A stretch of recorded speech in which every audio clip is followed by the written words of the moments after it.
I think when you survive polio and you come back and you're just like everyone else, you believe you're invincible. And you also believe that by sheer will you can do anything. And that serves you well for a period of time, but when you begin to have increased weakness again, that mode of coping, that strategy for surviving is no longer going to help you, it's going to hurt you. And that's not an awareness that, for me, could come quickly or spontaneously. It really did take several falls, several injuries, several setbacks before I said, if you want to keep walking until you're 90 years old, or you want to live and be an active person, you're going to have to spend what strength you have carefully. I was really beginning to see over my late 30s to mid 40s a slow decline, or maybe a little after that, a slow decline in the quality of my life. I wasn't really quite sure where to go or who to ask about it. I'd done a little bit of reading and knew that there was some thought that there was this post-polio syndrome, and no one knew if it was a recurrence of polio or quite what it was. So I knew that this is probably what was happening. I saw a neurologist, Dr. Charles Jablecki, who's here in San Diego. He did nerve conduction studies and EMG and felt that they were consistent with that diagnosis. So he recommended I do less, don't push myself to fatigue, that was the worst thing to do. And I decided that I would reduce the amount I was working. But I was getting to the point where I was having difficulty walking because of my ankle.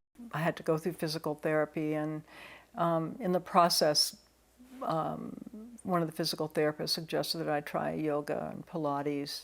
Pilates was the first that I tried, and the principle behind Pilates is that you have a strong core, and you can overcome weakness of your extremities if you have a strong core. The physical therapist explained to me that if I had strong back and abdominal muscles, it would overcome the weakness in my leg, and I really found that to be true. I have one side of my body that's much weaker than the other side. The left side of my body is quite strong because it's compensated for the weak right side. But in Pilates, they have the reformer, the apparatus, where you can really modify the demands on each half of your body. So it worked out really well for me. And then yoga, I started to do because I felt I needed to work on balance. And yoga is very good for flexibility and balance. The two of them together have been really helpful to me. Anyone can do it, no matter what disabilities or inabilities you have, you just find a way to accommodate them. It's something that was a real challenge for me. I think prior to the time that I stopped work and stopped doing yoga, I still didn't want anybody to know that I'd ever had polio. People say you're limping. I say, oh, I'm just tired today. I just never discussed it, but I had to face it in the class. I had to do things differently than the rest of the class, and I realized that doing it differently meant doing it. And doing it was good. So it was sort of a psychological shift for me as well as a physical shift. I've come to realize that the first sign of weakness or fatigue, that it's time to stop, and that I won't make myself better by going too far. I'll make myself worse. And it was really a kind of a sea change of thinking as well for me, that more isn't always better.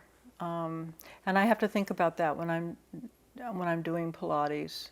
Sometimes in yoga I do push myself a little bit, but